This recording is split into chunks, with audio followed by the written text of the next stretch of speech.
Mateus, capítulo 24. Nós vamos ler a partir do versículo 36. Mateus 24, a partir do versículo 36. Quem encontrou, diga amém. Mas a respeito daquele dia e hora, ninguém sabe, nem os anjos dos céus, nem o Filho, senão o Pai.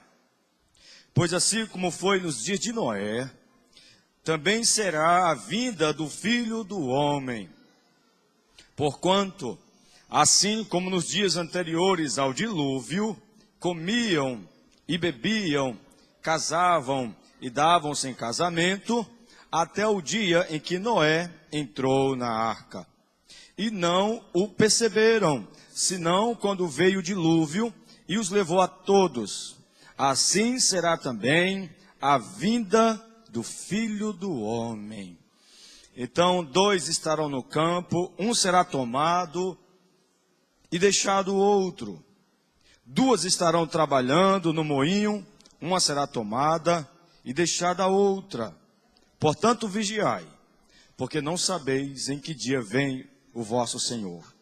Mas considerai isto: se o pai de família soubesse a que hora viria o ladrão, vigiaria e não deixaria que fosse arrombada a sua casa.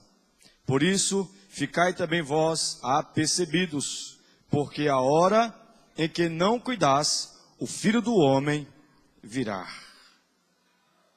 Quem é, pois, o servo fiel e prudente, a quem o Senhor confiou seus conservos para dar-lhes o sustento a seu tempo? Bem-aventurado aquele servo a quem seu Senhor, quando vier, achar fazendo assim. Em verdade vos digo que ele confiará todos os seus bens. Mas se aquele servo, sendo mau, disser consigo mesmo: meu Senhor demora-se, e passar a espancar os seus companheiros e a comer e a beber com ébrios, virá o Senhor daquele servo em dia em que não espera e em hora que não sabe, e castigá-lo-á, lançando-lhe a sorte com os hipócritas.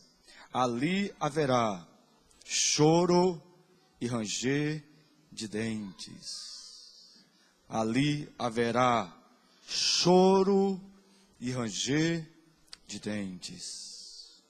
Que Deus tenha misericórdia de nós. Meus irmãos, nós estamos diante de uma passagem onde ela descreve os dias anteriores da segunda vinda de Jesus. Nós esperamos Jesus. Posso ouvir um amém? Amém. Esperamos.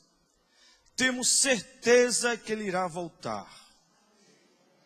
Temos certeza absoluta que haverá sim a segunda vinda de Jesus. Jesus vai voltar. Ele vai vir. E essa passagem aqui nos mostra como serão esses dias. Os dias que antecedem a segunda vinda de Jesus. E essa passagem aqui, meus irmãos, nos recomenda a uma vida de vigilância. De vigilância. De atenção. De prontidão. De atalaia. De sentinela.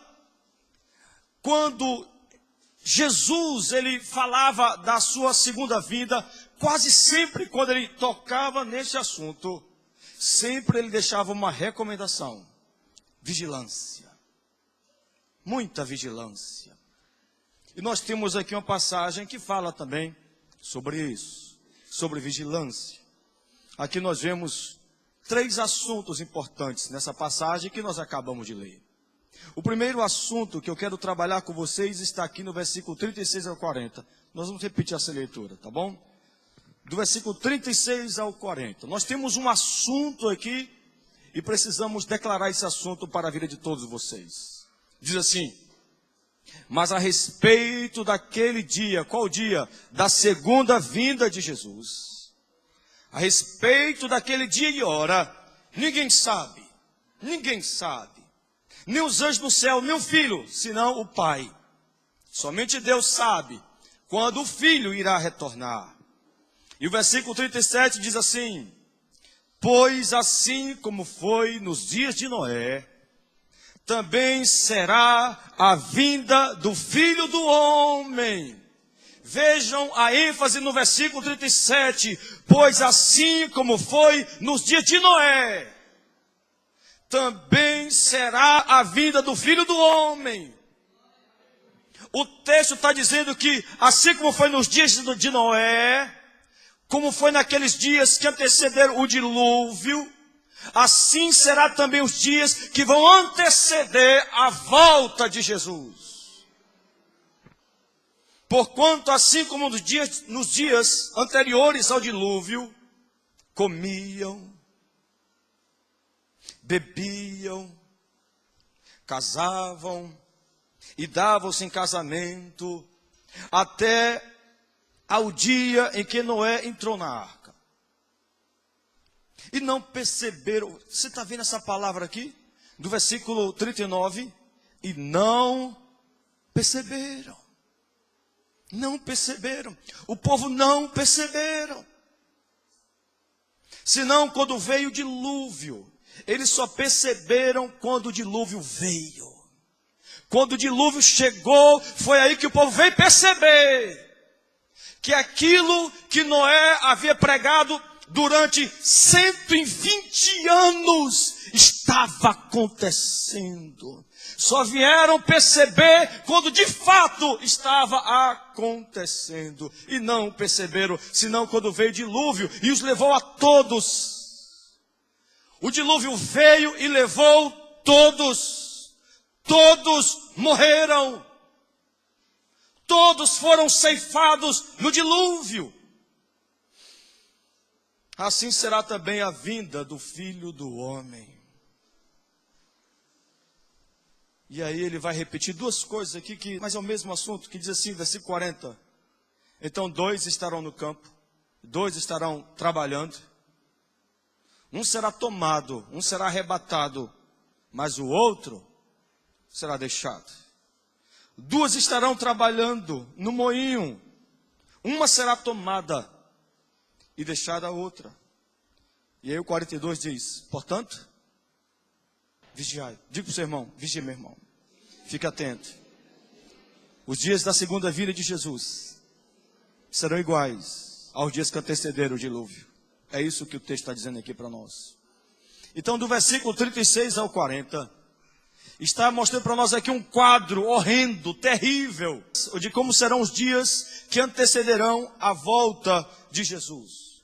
Ou seja, o mundo estará nas mesmas condições em que estavam no dia do dilúvio. Quais eram as condições do mundo nos dias que antecederam o dilúvio? Quais eram as condições? Versículo 38.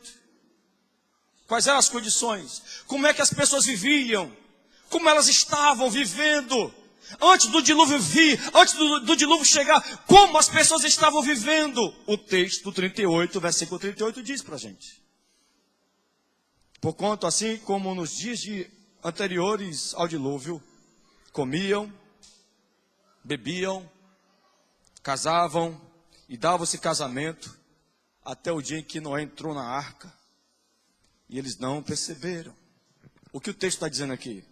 O texto está dizendo que os dias que vão anteceder a segunda vinda de Jesus é como aquele dia de Noé. As pessoas estavam ocupadas. As pessoas estavam ocupadas com seus afazeres, ocupadas com seus trabalhos, ocupados com a sua vida cotidiana, ocupados com a sua vida diária. Deixaram de prestar atenção no pregador, deixaram de prestar atenção na palavra, deixaram de dar ouvido ao aviso de Deus de que o dilúvio viria e que eles deveriam se arrepender dos seus pecados, para que eles pudessem ser salvos. Eles não deram ouvido a essa palavra, porque eles estavam ocupados com as suas vidas terrenas e mundanas. Portanto, todos morreram, todos pereceram, todos, com exceção daqueles que ouviram o pregador Noé, que a Bíblia chama de pregador da justiça. Pregou incansavelmente durante 120 anos. Ninguém deu ouvido a ele, porque o povo queria comer. o povo queria beber, o povo queria casar e dar em casamento, o povo queria, sabe, o hedonismo. Essa busca pelo prazer, pelas alegrias da vida. Essas pessoas não estavam nem aí para os pregadores, ou para o pregador Noé. Essas pessoas não estavam nem aí para esta mensagem urgente que diz que Jesus Cristo vai voltar. E quando a Bíblia diz que esse Jesus vai voltar, está falando de um outro dilúvio. De um tempo onde para muitos será um tempo de morte. De um tempo de trevas. Mas não foi um tempo de trevas para Noé, que foi pregador da justiça, e para aqueles que creram nesse pregador. E infelizmente apenas a família de Noé creu na pregação dele. E é por isso que somente a família dele foi salva, somente a família dele foi poupada, porque eles entenderam que aquilo que Noé estava pregando era realmente a palavra de Deus. Então eles se prepararam para o dilúvio, eles prepararam uma arca, eles construíram uma arca, dia por dia trabalhando na construção da arca. Foram 120 anos trabalhando para serem salvos, salvos do dilúvio. A palavra de Deus está dizendo para nós, como foi nos dias de Noé, também será a vinda do Filho do Homem. E como enfatizei no versículo 39, eles não perceberam.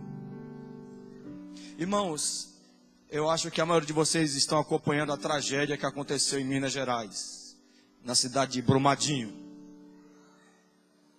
Eu assisti alguns vídeos, alguns deles conseguiram tirar lágrimas dos meus olhos. Porque eu assisti vídeos onde as pessoas estavam comendo, estavam bebendo e nem viram a lama chegar. Haviam crentes dentro da empresa.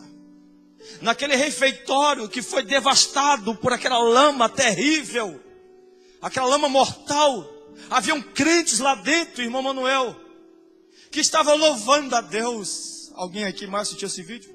De crentes lá no refeitório, louvando a Deus, glorificando a Deus, se abraçando, dizendo glória a Deus. Todos eles morreram.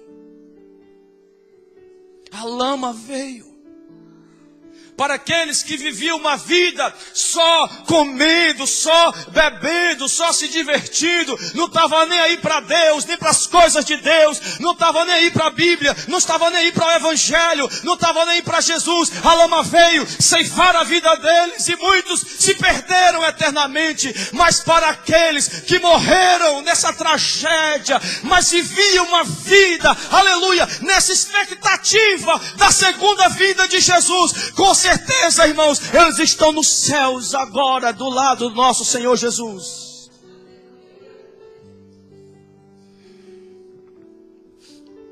Existe muita gente que estão ocupados demais para ver a igreja. Estou ocupado demais, vou à igreja não. Tem pessoas que estão ocupadas demais para ler a Bíblia. Tem pessoas que estão ocupadas demais para orar, ocupado demais para buscar as coisas de Deus. Deixa eu falar uma coisa: quando você morrer, nada do que você está produzindo aqui você leva. Você tem que colocar na sua cabeça, você tem que entender uma coisa, que a coisa mais valiosa que você tem é a sua alma. Portanto, cuide dela, cuide da sua alma, cuide da sua espiritualidade. E o maior tesouro que nós temos nessa vida é Jesus Cristo, é a nossa intimidade com Jesus, é o nosso relacionamento com Jesus. Cuide do seu relacionamento com Jesus, isso é precioso. A Bíblia diz que quando nós encontramos Jesus, é a mesma coisa de nós encontrarmos um tesouro precioso.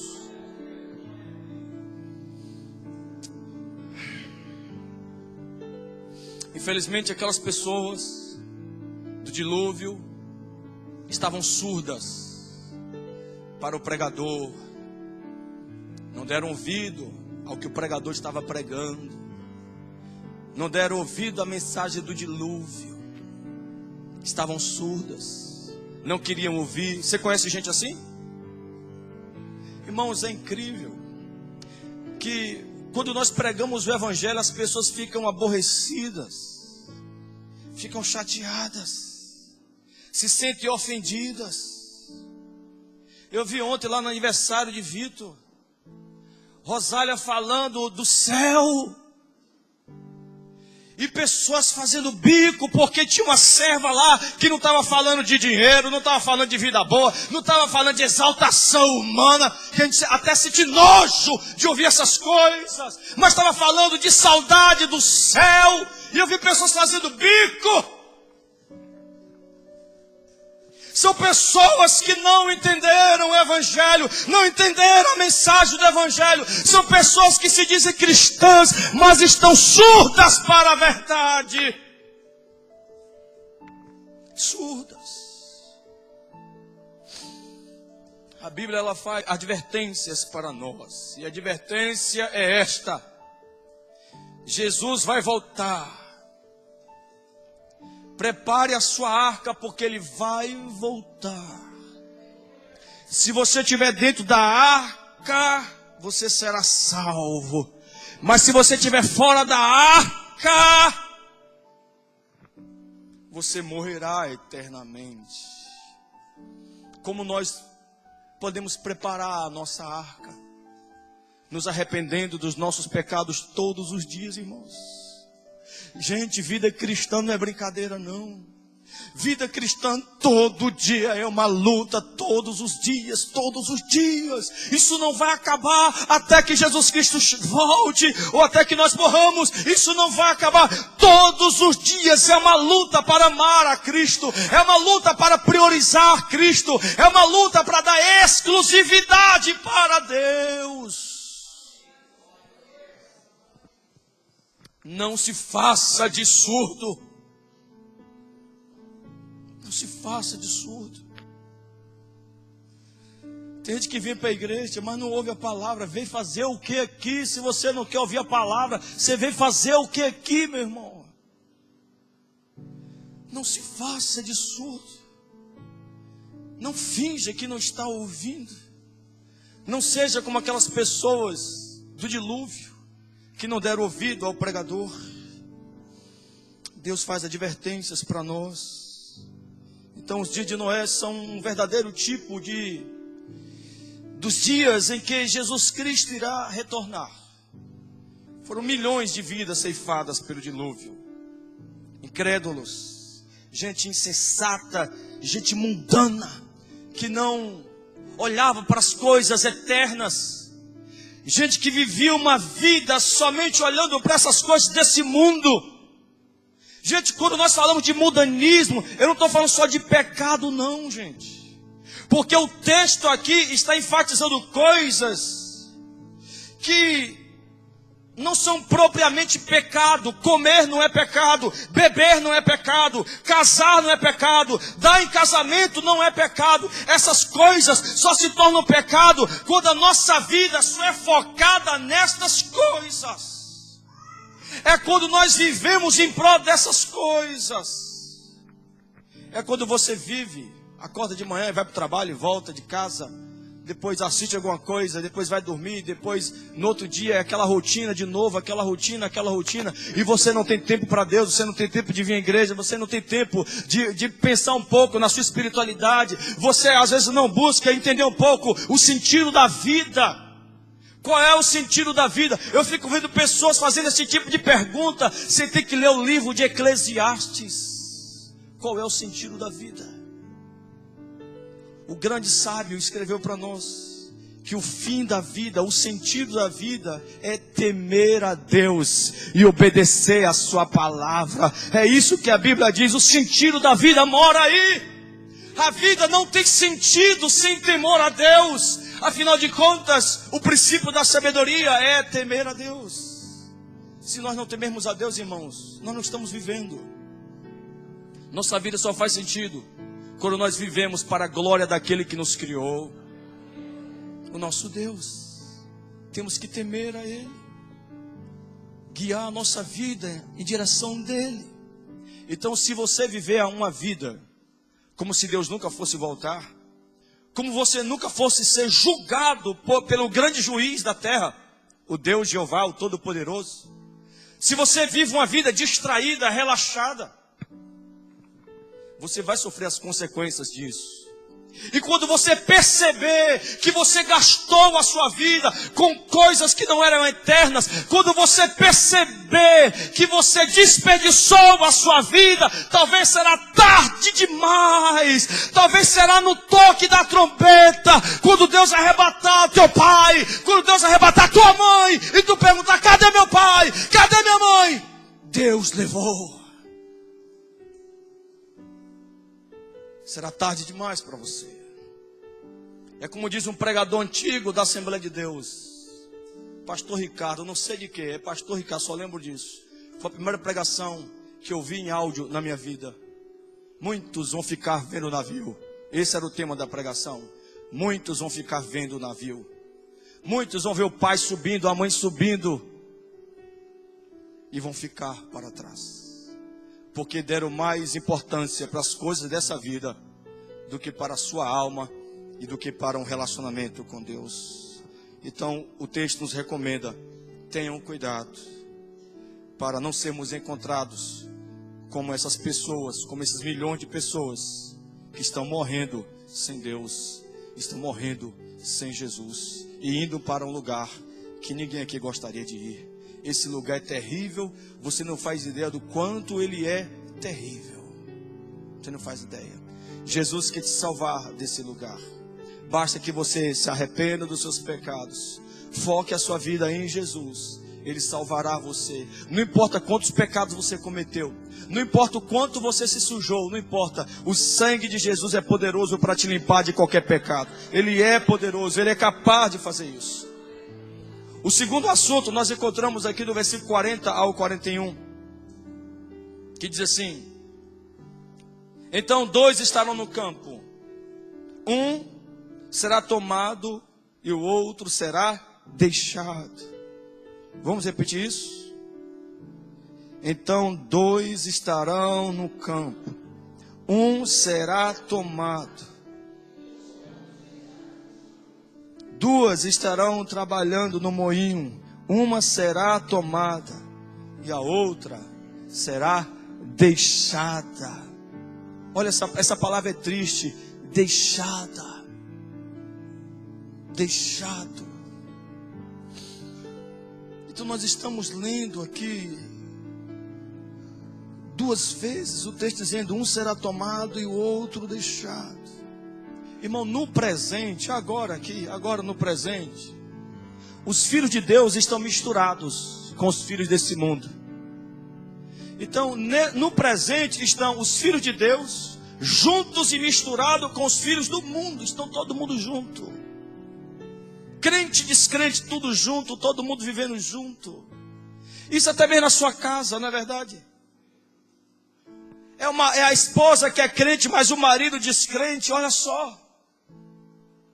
Ímpios e crentes vivendo juntos. E quando eu falar de crente, não estou me referindo a qualquer um que é crente. Toda vez que eu me referir de crente, irmão, lembre de que eu estou falando do verdadeiro crente. Então, ímpios e crentes vivendo juntos, mas só nesse momento. Porque haverá um momento onde Jesus vai separar. Haverá um momento onde Jesus vai separar o ímpio do crente. Jesus vai tirar o crente do meio dos ímpios. É isso que o texto está dizendo. Haverá, aleluia, uma separação. Os filhos de Deus e os filhos desse mundo, por enquanto, estão lado a lado. Mas isso não será sempre assim. No dia do retorno de nosso Senhor, haverá uma divisão completa. Jesus vai separar, Jesus vai dividir os céus. Esse aqui me pertence, esse aqui não me pertence. Esse aqui é ovelha, esse aqui é bode, esse aqui é luz, esse aqui é trevas, esse aqui é filho do meu pai, esse aqui é filho do mundo. Haverá uma separação. Um será tomado, oh glória. Um será tomado. Quando a gente era menino, tinha esse negócio, né? A gente tomava o que era nosso, né? Me dê que é meu, e tomava. Não era assim?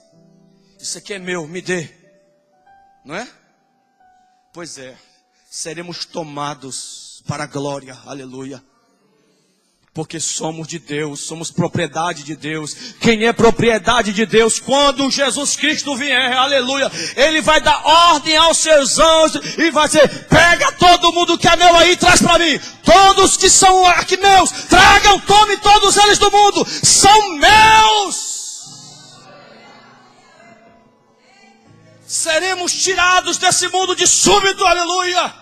Porque pertencemos ao Pai. E é por isso que o texto diz que nós seremos tomados. Mas aqueles que não pertencem a Jesus, aqueles que não se arrependem dos seus pecados, aqueles que não querem abandonar os prazeres dessa vida, serão deixados para trás, para a vergonha eterna, para o castigo eterno, para o fogo eterno. Serão deixados. Reflita, meu querido. Pense um pouco sobre isso. Você quer ser tomado ou você quer ser deixado? Podemos fazer essa pergunta, podemos, Bruno? Pergunta ao seu irmão: você quer ser tomado ou você quer ser deixado? Se ele responder tomado, diga o preço para ele. Diga qual é o preço. Então larga essa cachaça, rapaz. Abandone esse pecado, rapaz. Viu? Se você quer ser tomado, se arrependa dos seus pecados. Mude de vida. Entrega a tua vida para Ele. Aleluia. Posso ouvir um aleluia aí, gente? Entrega a tua vida para Ele. Aleluia. Quantos serão tomados aí, gente? Aleluia. Quantos já se arrependeram dos seus pecados aí? Aleluia. Quantos pertencem a Jesus aí? Aleluia.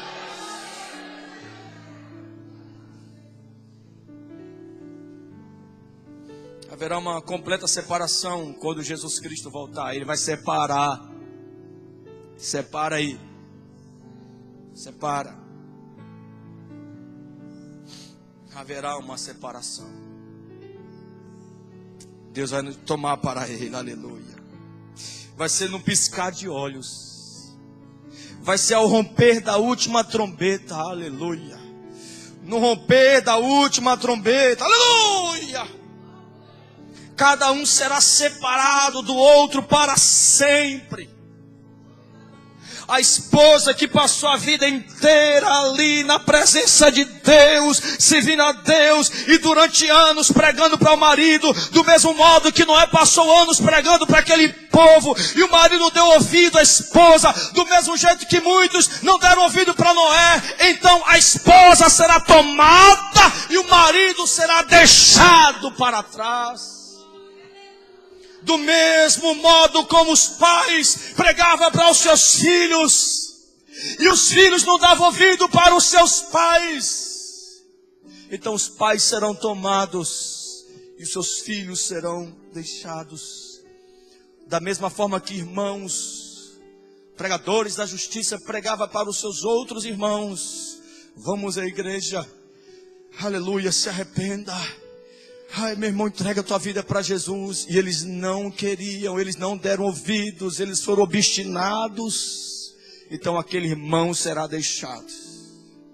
E o outro que pregou, aleluia, será tomado, aleluia, aleluia, aleluia. Irmãos, precisamos refletir sobre isso.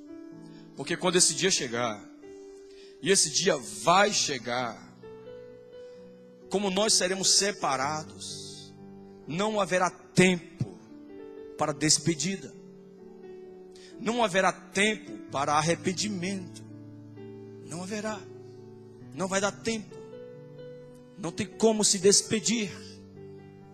Quanto menos os ímpios perceberem, Deus já tomou o pai, Deus já tomou a mãe, Deus já tomou o irmão, Deus já tomou a avó. Não deu tempo nem de se despedir. Não haverá tempo nem de se arrepender. Não haverá tempo. Os verdadeiros crentes serão arrebatados. Aleluia. Serão arrebatados para a glória de Deus, para a glória eterna. Aleluia. Mas aqueles que não quiseram dar ouvido à verdade, aqueles que não quiseram dar crédito à pregação do Evangelho, os incrédulos serão deixados para a vergonha eterna e depois julgados e depois lançados no lago de fogo de enxofre. A Bíblia nos diz que bem-aventurados aqueles que estão unidos a Cristo de coração. Unidos a Cristo, aleluia. E como eu disse anteriormente, estar unido a Cristo é um trabalho árduo. Não é fácil. Temos muitas coisas para fazer durante o dia. Coisas estas que, se nós não tivermos cuidado, nos separa de Cristo. Nos separa de nos relacionarmos com Cristo. Temos que ter o cuidado. Temos que ter a vigilância. Temos que estar atentos para que estas coisas da vida diária não nos afarte daquele, aleluia, que é o Salvador das nossas almas. Temos que acordar de manhã e tomar algumas decisões. Eu vou primeiro para o WhatsApp ou eu vou primeiro para a Bíblia? Eu pego o primeiro smartphone ou eu pego primeiro a Bíblia? Eu vou olhar as mensagens que estão mandando para mim ou eu vou mandar uma mensagem para Deus? É a luta diária da nossa vida.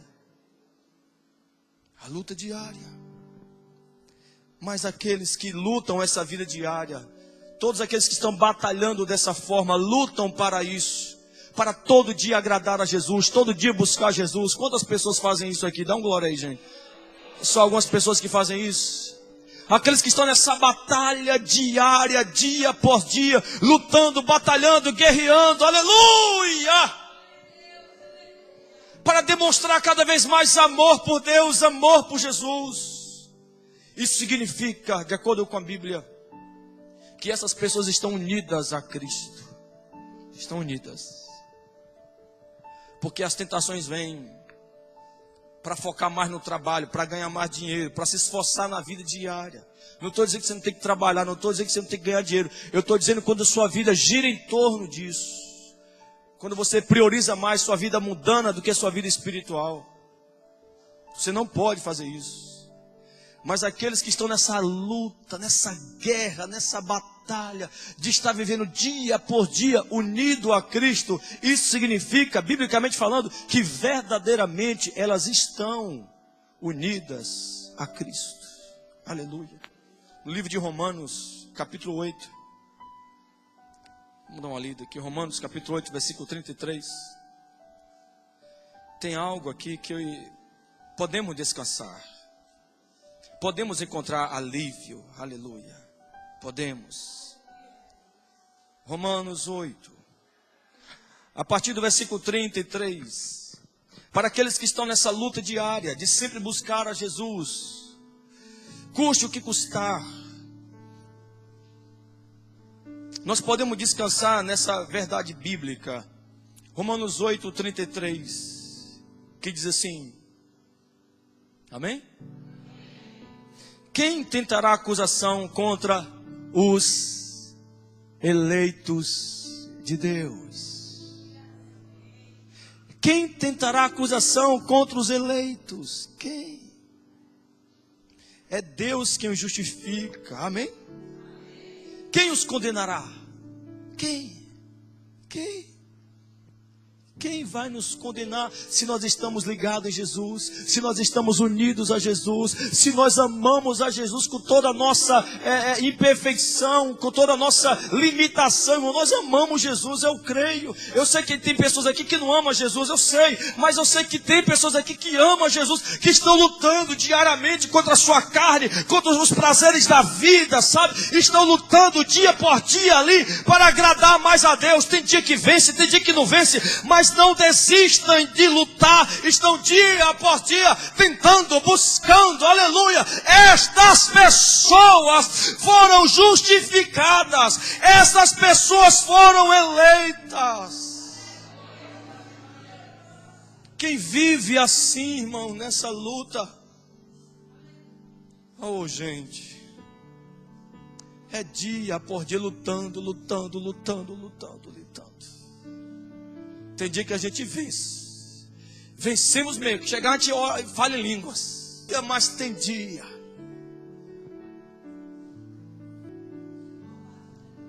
que a gente só chora, a gente só lamenta por não ter conseguido vencer aquele negócio ali naquele dia, tu está entendendo? Mas nós nos arrependemos, porque esta é a marca do verdadeiro crente, amém?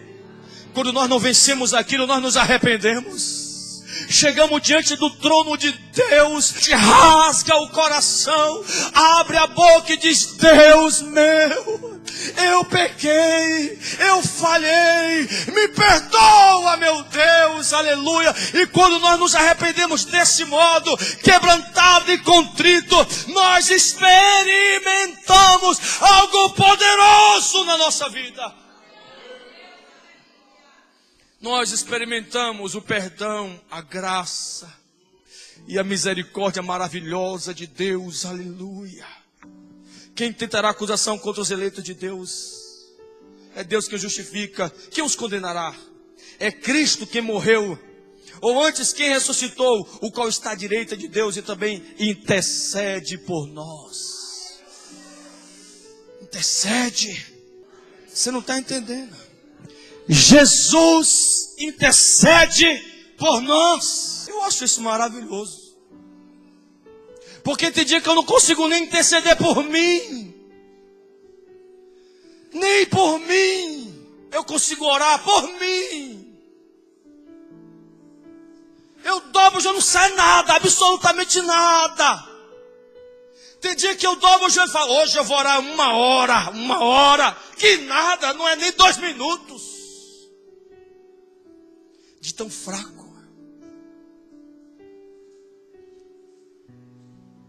Mas quando isso acontece, Jesus, tome posse disso, intercede por nós. Está intercedendo. Quem nos separará do amor de Cristo? Quem é que vai nos separar, irmão, do amor de Cristo? Gente, o amor de Deus só faz sentido quando você entende o quanto você merece ser odiado. O amor de Deus só faz sentido na cabeça daquele que entende o quão depravado é. O amor de Deus só faz sentido na cabeça daquele que entende o quão pecador é. O crente que olha para si e não se enxerga um imundo, um sujo, não compreende o amor de Deus, não o compreende. Só quem compreende o amor de Deus é quem entende o quanto merece a ira de Deus. Quando nós entendemos biblicamente o que nós merecemos, é a ira de Deus por conta dos nossos pecados, que são muitos. Mas aí nós olhamos para as Escrituras e vemos que mesmo assim Deus nos ama. Então entenderemos a magnitude, o tamanho, a beleza, a plenitude do amor de Deus por nós. Porque a cruz não revela o nosso valor, porque valor não temos. A cruz só revela o tamanho do amor de Deus, da misericórdia de Deus, por pessoas que não valiam nada, que não eram dignos do amor dele, que não eram dignos da sua graça, que não são dignos da sua misericórdia, mas mesmo assim ele veio até nós e derramou sobre nós o seu amor, a sua graça e a sua misericórdia. E todos aqueles que compreenderam essa verdade, aleluia, que entenderam esse mistério, que foram alcançados pela graça de Deus, onde esta graça fez com que você entendesse. Porque o que faz você entender a mensagem do Evangelho não é o pregador. O pregador não tem nem capacidade, nem intelectualidade para isso. Se você entende alguma coisa do Evangelho, é porque Deus te faz entender. É Deus que te revela essas coisas. Aleluia! Claro, através da palavra escrita, que o pregador vai e declara. Mas a capacidade não está no pregador. Está naquele que tem misericórdia de você. Está naquele que te ama, aleluia. Está naquele que quer te salvar. Quando Ele voltar, Ele quer te salvar. Mas você precisa entender isso, meu querido. Se arrependa. E se você se arrepender, você estará unido a Cristo. E quando você estiver unido a Cristo, ninguém vai separar você do amor de Cristo. E o texto diz: nem a tribulação, nem a angústia, nem a perseguição, nem a fome, nem a nudez, nem o perigo, nem a espada. Como está escrito: por amor de ti, somos entregues à morte o dia todo. Fomos considerados como ovelhas para o matadouro. Em todas essas coisas, porém, somos mais que vencedores por meio daquele que nos amou. Vamos continuar juntos. Porque estou bem certo de que nem a morte, nem a vida, nem anjos, nem os principados, nem as coisas do presente, nem do porvir, nem os poderes, nem a altura, nem a profundidade, nem qualquer outra criatura poderá separar-nos do amor de Deus que está em Cristo Jesus, nosso Senhor.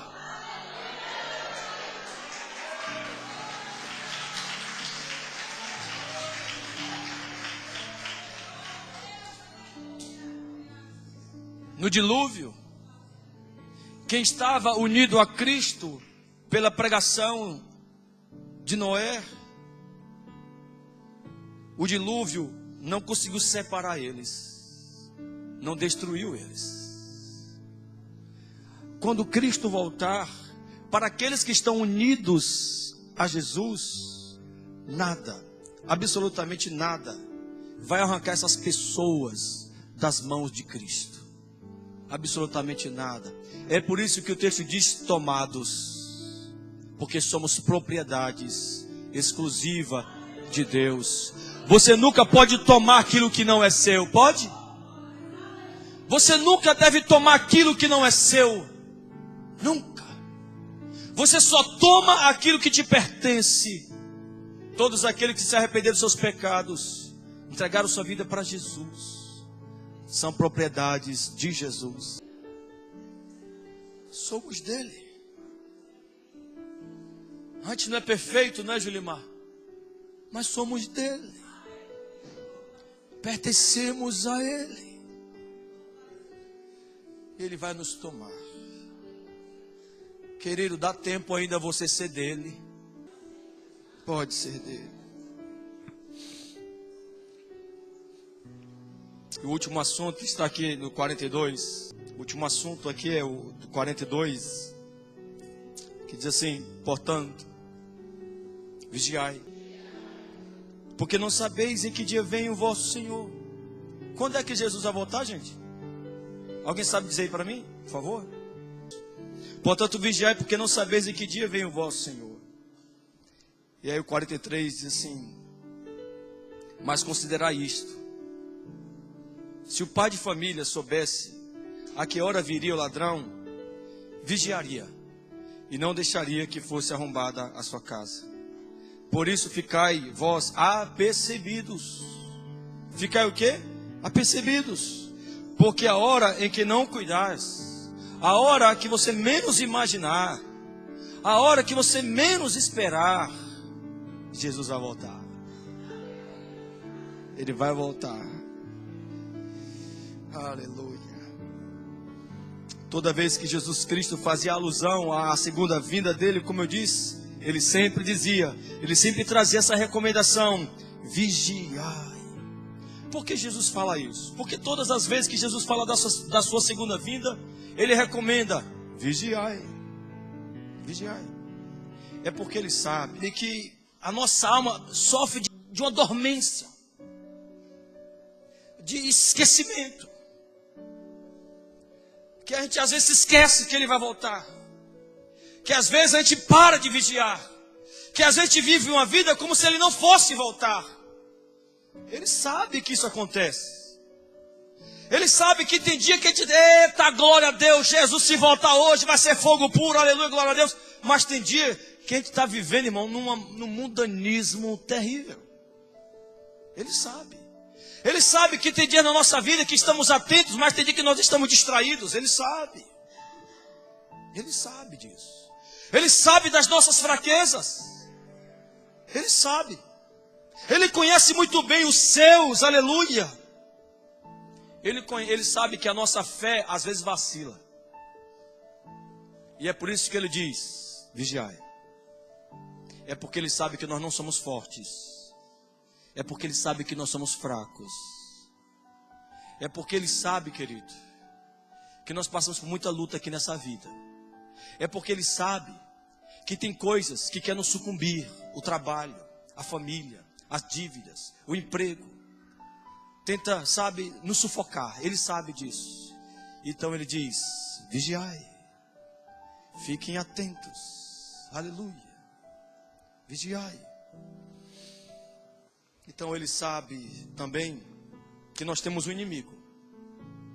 Além dessas coisas, nós temos um inimigo, Satanás, ele mesmo.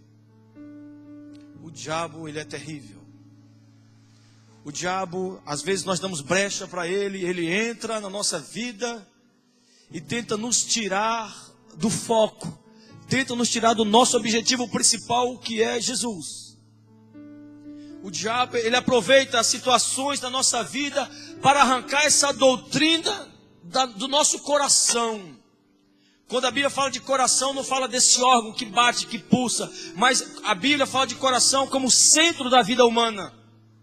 O diabo, às vezes, ele tenta tirar essa doutrina da segunda vinda de dentro de nós. O diabo quer que você viva uma vida distraída, sabe? Não olhando para Deus, não olhando para o céu, não preocupado com as coisas celestiais, não preocupado com as coisas eternas, não preocupado com a morte.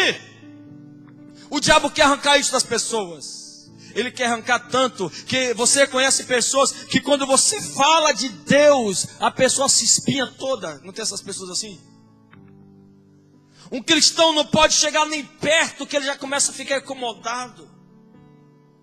Já começa a sentir coisas que não quer nada com Deus. E gente, isso pode ser pecado carnal, mas também pode ter o dedo do Satanás ali na vida daquela pessoa.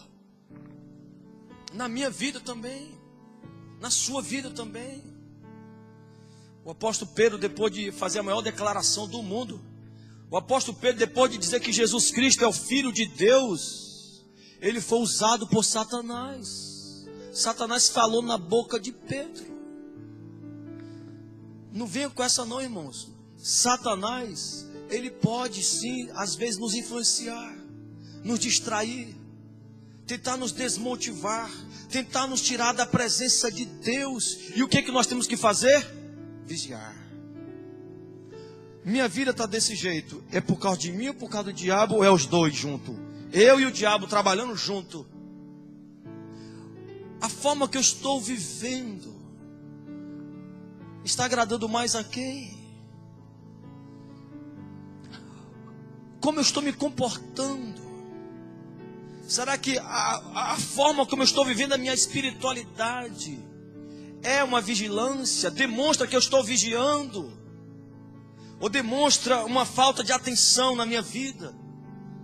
Irmãos, fiquem atentos com relação a isso. Jesus nos chamou e Ele nos exorta para examinarmos o nosso coração, porque Ele sabe que os verdadeiros cristãos, os verdadeiros, eles irão precisar sempre viver como atalaias, viver como sentinelas, viver em prontidão, porque pode ser que Jesus Cristo volte daqui a pouco. Trabalhe, Não estou dizendo que você não deve trabalhar, não. Trabalhe. Vá trabalhar. Sustenta a sua casa, a sua família. Faça faculdade. Mas não deixa que essas coisas te afastem de um relacionamento com Jesus. Te afastem do amor a Cristo. Te afastem de uma vida de vigilância. Preste bem atenção. Você é um ser vivo. Você tem uma vida e você não deve desperdiçá-la com os prazeres desse mundo. Você foi criado. Você existe para a glória de Deus. Viva para a glória de Deus. Não viva nessa incerteza do amanhã. Não. Porque a Bíblia diz que o verdadeiro amor lança fora o medo do inferno, o medo do castigo eterno, o medo da punição eterna. O amor de Deus pode te livrar deste medo, aleluia. Você pode viver sem esta preocupação, você pode viver sem esse dilema na sua vida, você pode ter paz na sua alma, sim, você pode descansar, sim, em Jesus, na cruz. Na cruz nós conseguimos relaxar. Na cruz nós conseguimos descansar. Na cruz nós conseguimos ficar em paz, aleluia. Porque, aleluia, todo o nosso pecado foi crucificado com Jesus Cristo na cruz. Toda a nossa dívida já foi paga. Portanto, meu querido, tenha paz. Se arrependa dos seus pecados. Viva para a glória de Jesus. Não saia daqui hoje. Não saia daqui hoje sem essa convicção no teu coração. Não saia daqui hoje sem essa convicção. Venha para Jesus. Aqui que é o seu lugar.